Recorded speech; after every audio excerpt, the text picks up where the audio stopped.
Subscribe করুন কীর্তনিয়া study সেন্টারকে বাংলায় অঙ্কের সমস্যা সমাধান করতে। একটি ট্রেনের বেগ কোনো নির্দিষ্ট দিকে 1 মিনিটে ঘন্টায় 30 কিলোমিটার হইতে ঘন্টায় 60 কিলোমিটার পর্যন্ত বৃদ্ধি পায়।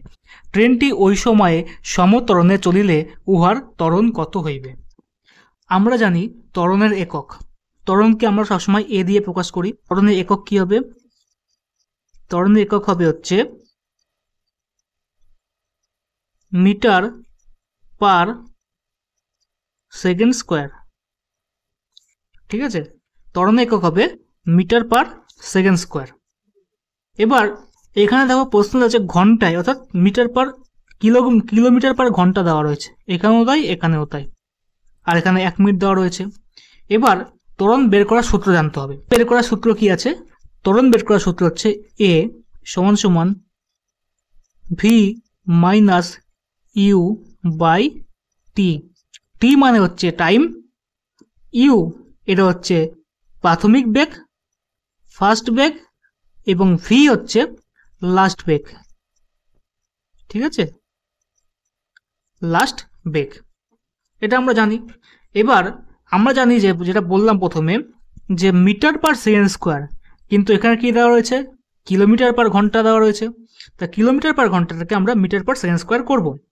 তাহলে প্রাথমিক বেগ কি দেওয়া আছে? 30 কিলোমিটার পার ঘন্টা। তাহলে এখানে আমরা মিটার পার সেকেন্ড স্কোয়ার করব। তাহলে ইউ সমান সমান কি হচ্ছে দেখো, 30 দেওয়া রয়েছে না, 30-এর সঙ্গে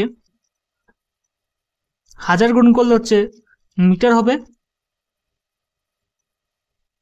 আর পার ঘন্টা, পার মানে কি ভাগ, 1 ঘন্টা দেওয়া রয়েছে, 1 ঘন্টাটাকে সেকেন্ডে করতে হলে আমাকে 3600 দিয়ে ভাগ করতে হবে, 3600।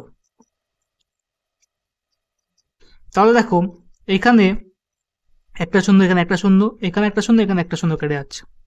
3 দিয়ে 36কে কাটলে হচ্ছে 12, 3 দিয়ে 36কে কাটলে 12, 4 দিয়ে 12কে কাটলে 3, আর 100 কাটলে 25। তাহলে ইউ সমান সমান কত হচ্ছে? 25/3 মিটার পার সেকেন্ড। এটা হচ্ছে প্রাথমিক বেগ, ইউটাকে প্রাথমিক বেগ ধরেছি, এবং ভি কে ধরেছি অন্তিম বেগ। তাহলে ভি সমান সমান কত হবে? একইভাবে 60 কিলোমিটার, 60টাকে সেকেন্ড মিটার নিয়ে আসবো, ইন্টু 1000 দিয়ে গুণ করব আমরা। পার ঘন্টা, 1 ঘন্টা মানে 3600 সেকেন্ড, 3600 সেকেন্ড দিয়ে ভাগ করব।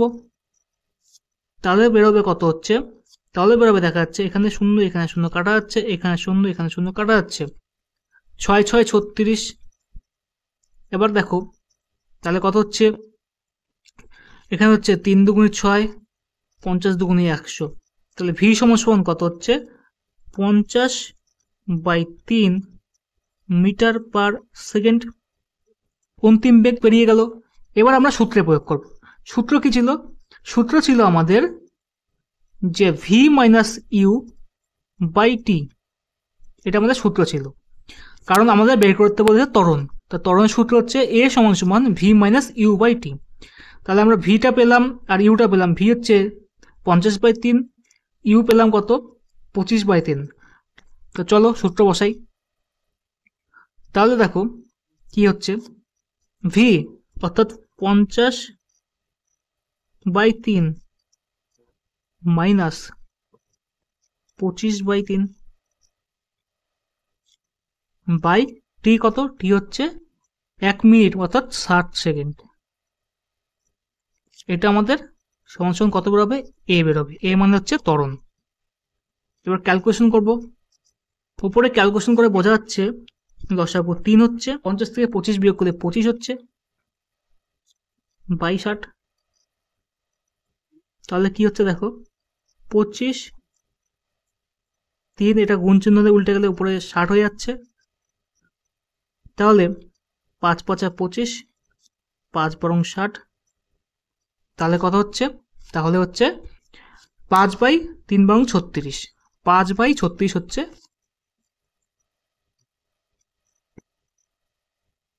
Metre per second square. এটা আমাদের অ্যান্সার। কিন্তু অপশন যদি এরকম না থাকে তখন এটাকে ভাগ করতে হবে। ভাগ করলে কত হবে দেখো, ভাগ করলে কত হবে দেখো। তাহলে 36 দিয়ে আমরা কি করব? ভাগ করব। 36 দিয়ে 5কে ভাগ করব, তাহলে কত হচ্ছে, আগেই পয়েন্ট চলে যাবে, 0, 36 কে 36, 4, 1, পয়েন্টের জন্য 0। এবার যদি আমরা 3 দিয়ে 3 36 108, তাহলে কত হচ্ছে দেখো, 108 হলে এখানে হচ্ছে 2, এখানে হচ্ছে কত 3 32, পয়েন্টের জন্য 0। এবার দেব আমরা 8 36 কত হচ্ছে, 8 36 হচ্ছে 300, 3 6 8 288, 288 হলে আবার 2 বেরোচ্ছে, 8 আর 9, 9 আর 3 12, আবার 32 বেরোচ্ছে, আবার 0, আবার 8 দিয়ে দেব, আবার 288, ঠিক আছে, আবার 32 বেরোচ্ছে, তো পরপর 8 যাবে, অর্থাৎ আমরা লিখতে পারি 0.1389 মিটার পার সেকেন্ড স্কোয়ার হচ্ছে ত্বরণ। এটা আমাদের অ্যান্সার, বোঝা গেল?